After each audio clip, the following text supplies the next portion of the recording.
Hey guys, welcome to She Knows Arsenal. My name is Jessica and I'm your host, and you can follow me on Twitter at It's Jacinho. There are reports that are breaking now that Granit Xhaka looks to be very close to joining Roma. We all know that this deal was on the cards, but the money just didn't seem to be right. Roma had to come up on their bid, and Arsenal were kind of standing firm on what they had wanted for him. And it looks like the deal is almost done. There are reports coming out that Granit will join Mourinho next week for AS Roma's training camp in Portugal. And the deal is very close to being done. And there are also some little bit conflicting reports also coming out that that Roma still needs to come up on their bid, but ultimately the trigger for this deal to get done was Arsenal getting Lokonga done, which I'm still not really understanding what one has to do with the other. But hey, I'm not there. But it looks like Granit Xhaka is leaving the club. And just a couple of weeks ago, I think there were some Arsenal fans that felt like, maybe this deal would fall through and he would still be at the club. I never felt that. I always thought he was going to be on his way out, even if Arsenal had to maybe concede a little bit of what they wanted for Granit. Like, he was going to leave because he wants to really go. The reports are basically saying that he's really pushing for the move. He cut his vacation short in order to be available for Mourinho and Roma. So his deal looks to be done. Personal terms are done, and AS Roma and Arsenal are quite confident that this deal is going to get done. And what that also means is now we have a starting midfield position available for us to fill. We know that the club has been looking to bring in somebody that can replace Granit. Now, do we know what profile that's going to be? I think there are clues of what the profile could look like, but we never really know until somebody's holding up the shirt. But this is where it gets a little bit more exciting, because now that this position is effectively available, now we can actually bring that person in. And I also feel like this deal is connected to the potential Awa deal. That feels like what Arsenal wants to get done. But again, they have to get rid of somebody to bring somebody else in. So it's looking good. It's looking good. I know maybe the amount that we're receiving, I think it's something around 15 million plus add-ons or something like that, is not the kind of return that you probably want for your starting midfielder. But the reality is once he's pushing for the move and you're desperate to kind of sell players, you're in a vulnerable position, and you're in a position where you may not be able to get what you want. So at this point in the future, we'd probably want to recoup more. We probably should have sold him 2 or 3 seasons ago. But an Arsenal without Granit Xhaka is almost like a huge weight lifted off of the shoulders of the club, in my opinion, just because he's such a divisive figure. And it's not just about the way he plays, he is a leader in the squad, and we need a different type of leadership. We need other players to be able to step up and do their own thing, So it's interesting from a player perspective or a profile perspective. We could take this opportunity to pivot and evolve the midfield in a way that looks different to what we've seen in the past. Bring in somebody like a Basuma, or we could bring in somebody similar to Xhaka that's just better and more mobile. So these are exciting times for Arsenal. Granit has been a pillar of our team and midfield for 5 seasons, and it's been negative. It's been disappointing. And although I feel the criticism of him sometimes is a little bit over the top, what we can't deny is that he just wasn't good enough. Like, he just wasn't good enough. I will not backtrack and say just because he had a good season with us last season that he's good enough for what we want to achieve. I do think it's a little bit far-fetched, and we're kind of maybe grasping at straws to say that Granit is the sole reason why we're not in Champions League.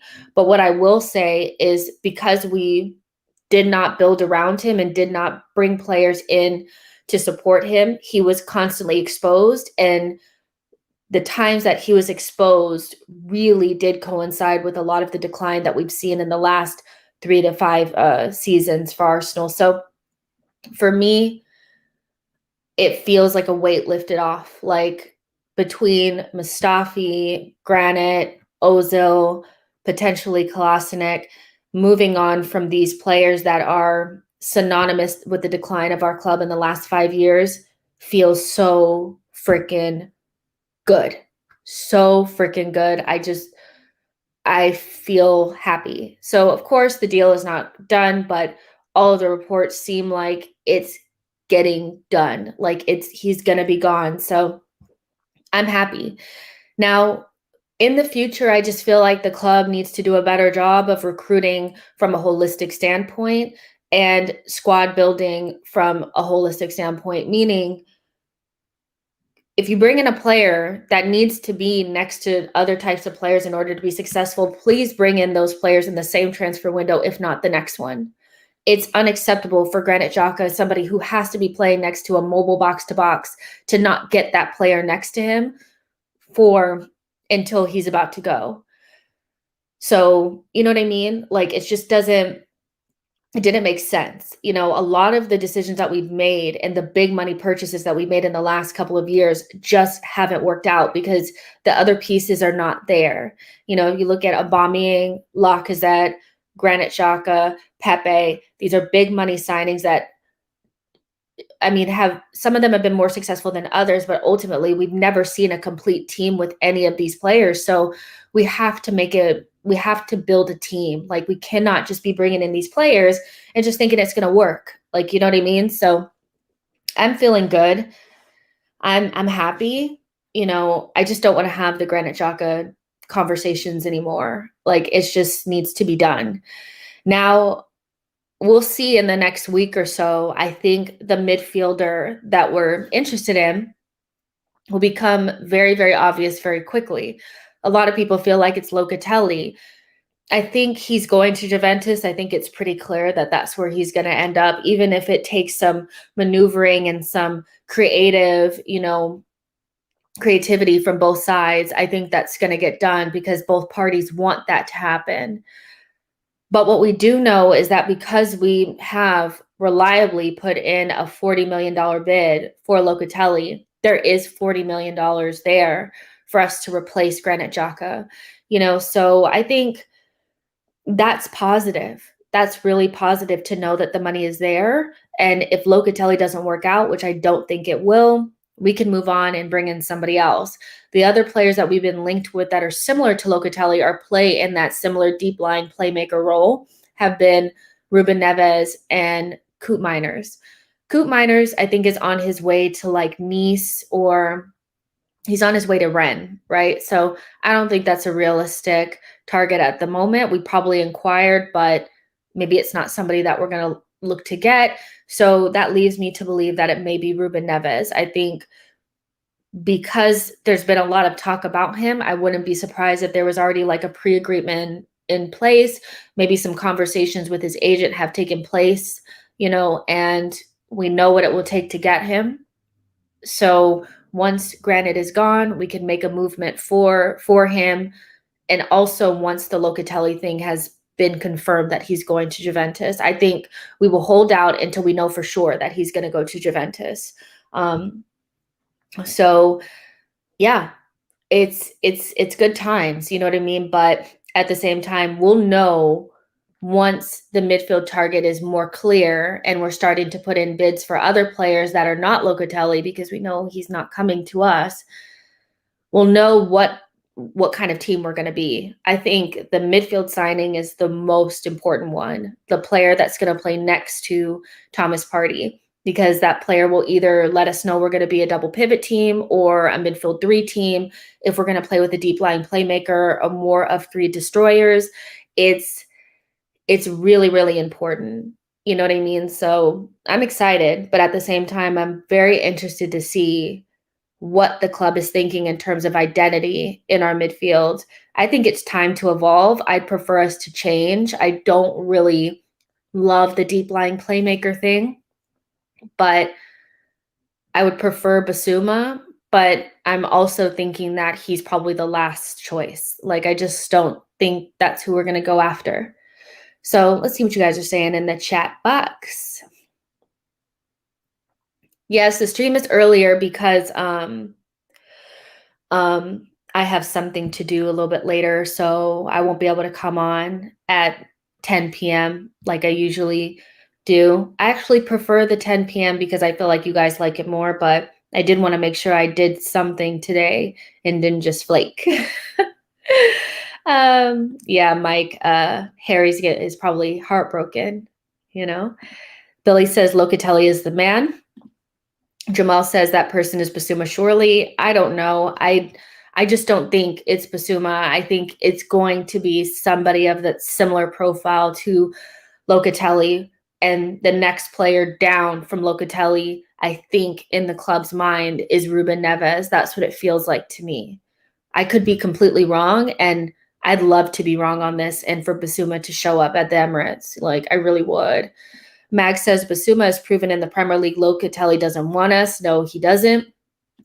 Jamal says Locatelli will most likely join Juventus. I think so as well. Yo-Yo says good riddance to Granit Xhaka. I think a lot of people feel that way, and I don't blame them for feeling that way, because I think we can say that this transfer has been a failure. Like, it just has been. Not because he's a horrendous player or anything like that. We just never built a team around him that would help him succeed. And quite frankly, I don't think a team that's built around Granit Xhaka, and a midfield in particular that's built around him, is a top 4 midfield. It's just not, So yeah, glad he's leaving. Billy says Granit will be perfect player for Mourinho. He's going to step in and be his Højbjerg, isn't he? I mean, that's exactly what he's going to be. I know Granit was saying that he prefers to be in a team that has like strict positional play, and I think he'd be quite good in a team that just kind of sits back and plays off of the counter, and a slower league that allows you more space as well. You get more space and time on the ball. So yeah, Granit will probably look like a Champions League level player in Serie A. I don't really care what he does over there. He could be the best player in Serie A or be a flop. I really don't care, because he won't be an Arsenal player anymore, to be honest. I don't really care. Aaron says slow midfielder for slow league, perfect combination. Don Giovanni says Neves and Awa will get top 4 easily. I would say that if you got Awa, Neves, and you had Thomas, I would say that midfield is quite balanced, and it would give you a midfield that could definitely compete for top 4. But are the pieces around it good enough to support that? I'm not really sure. I still think we're missing something up top. I don't know. Like, I have this weird feeling that we need a striker, but we won't get him now. And then that's the main thing. I think our defense is perfectly fine. Like, you know what I mean? So Jamal says, Jess, do you feel Arsenal will go for a while now? Yes, I do. I think if you guys were here yesterday, it was so funny. Woo! If you know, you know. So yeah, I do think we'll go for a while. I have this feeling that we're waiting on Granit to go, and then we'll solidify that. And then that 40 million that we've put up for Locatelli will end up getting the other midfielder. You see what I'm saying? So if you bring in a wall, which it just feels like that's what we're going to do, and then you bring in a Ruben Neves, you could easily move to a midfield 3. You have the right balance for it. And then you just play a 4-3-3, which may be the long-term plan for Arteta anyway. And I think what Alas was trying to do was create buzz around Awa and make it seem as though more teams were interested in him than they actually are.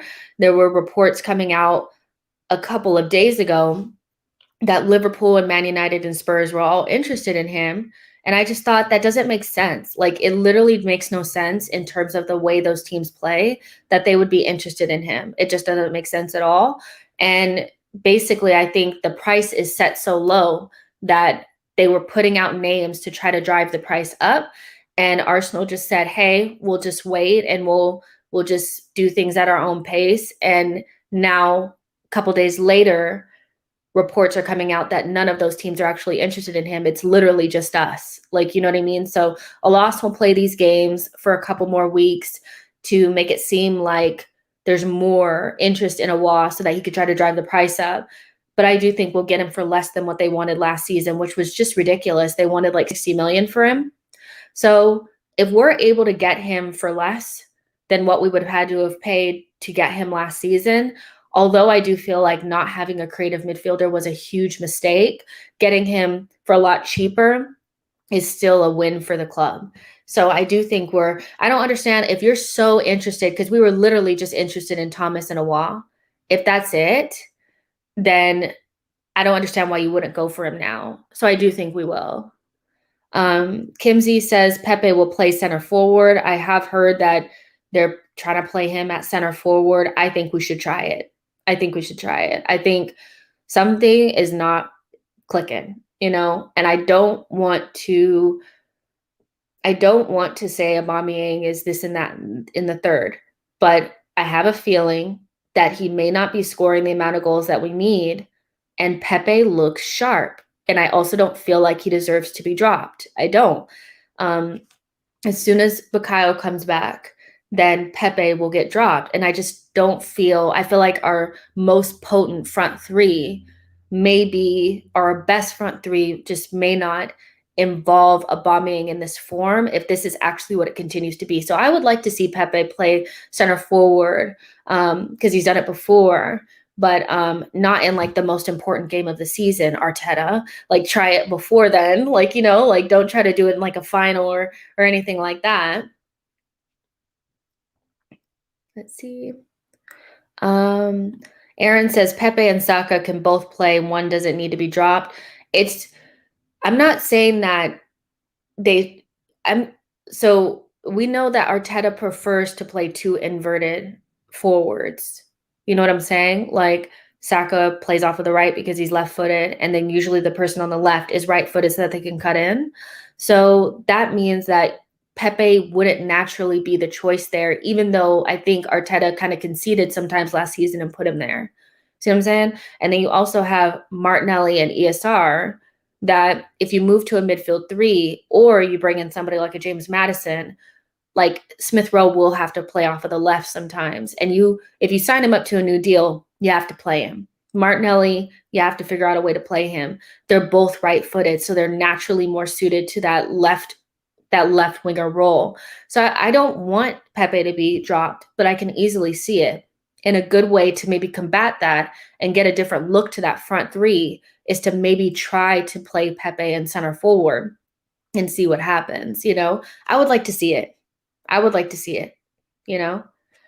Olivier says 60 million for Maddison or 25 for Awa. I mean, the better deal is Awa. I think the better fit is Maddison if we're playing the way that we played last season. If we play with a 4-2-3-1, I just think Maddison is a better choice for that number 10 role. if we're going to bring in a Neves or, a Locatelli type of player as our deep line playmaker, Thomas is going to be box to box, then you're going to want to bring in an attacking 8. And then at that point, I think Awa is the better choice in terms of the way that we're playing. So it's hard to tell just now, because obviously 25 for Awa is just such a good price for such a good player. So from a deal perspective, Awa is the better choice. Based on the way that we decide to play, one or the other may be better suited. But I still think, because of the amount of things that we need to be able to get done, like if we're able to get Awa and still bring in a right back, I almost feel like that's a better option, just to make sure that we can get as many things done as possible. But I still really like Maddison. And if we had the money and we brought him in, I would be set with that. Like, you know what I mean? Like, I think Maddison is such a good player. Like, I would love to see him at Arsenal. I really would.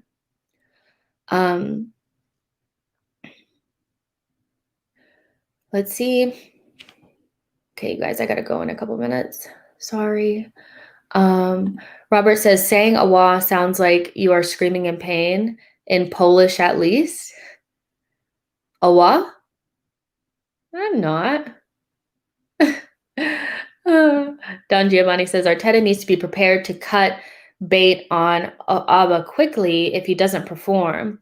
Entirely possible that our best front line is ESR, Martinelli, Laka, Pepe, Saka.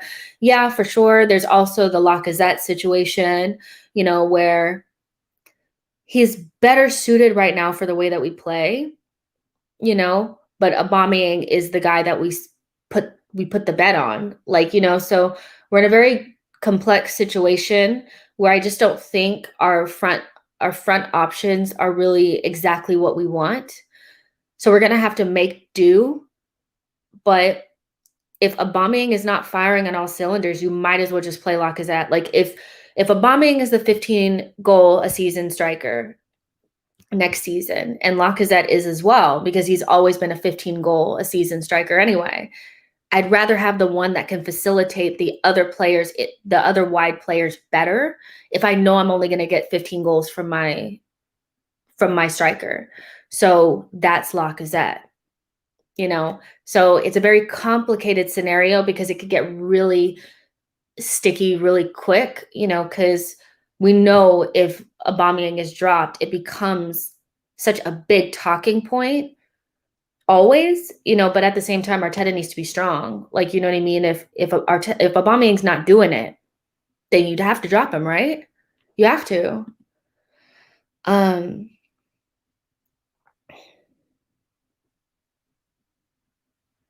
Let's see. Aubameyang can also play left. For me, I don't like when he plays off of the left, because I feel like we lose something in terms of our build-up play, and I feel like we lose our balance when he plays off of the left, because depending on how we're playing, the way we usually play, that left-sided person plays more like a 10. I like when ESR plays there. I just think we get more from it. And I don't want to revert back to Aubameyang playing off of the left, because he doesn't like to track back. And he just doesn't have it in build-up. When we build up so much off of the left-hand side, we just lose something, you know what I mean? So we can, but I think our worst front line usually consists of Lacazette through the middle and Aubameyang off of the left. I think Arteta needs to choose. I think he needs to choose between the two and just be strong in what he's choosing and just call it a day. But personally, the best case scenario, in my opinion, is to sell one or the other and just alleviate the stress altogether. Like, you know what I mean? One of them has to go. It's just too much going on. Olivier says, do we want Martinelli at number 9? I don't think he's ready. I don't think he's ready, to be honest. So I think, and then if you have Balogun there, I think that's his natural position. So you also have to figure out a way to get him minutes. So again, that's why I feel like one of Lacazette or Aubameyang has to go in order to free up space for Martinelli and Balogun to both develop this season without Europe. Like, it's going to be a very difficult season to get the development part of what we want to get done with our youth players and we have so much crowding and a traffic jam up front. So I would like to see Martinelli as the number 9, but if I'm completely honest, this season I'd probably just play him off on the left and give whatever leftover scraps to Balogun because it's his natural position and he just signed that big contract. All right, you guys, I do have to go. I'm so sorry. Like, there's 90 of you guys watching. Like the video, subscribe to the channel. I do have to go. I'm so sorry, but I won't be able to come back later on today, but I will make sure that there's a super long stream tomorrow. I promise. So yeah, I'll talk to you guys soon. I'm sorry. I wish I could stay longer. Bye, guys. Sorry, it's so abrupt.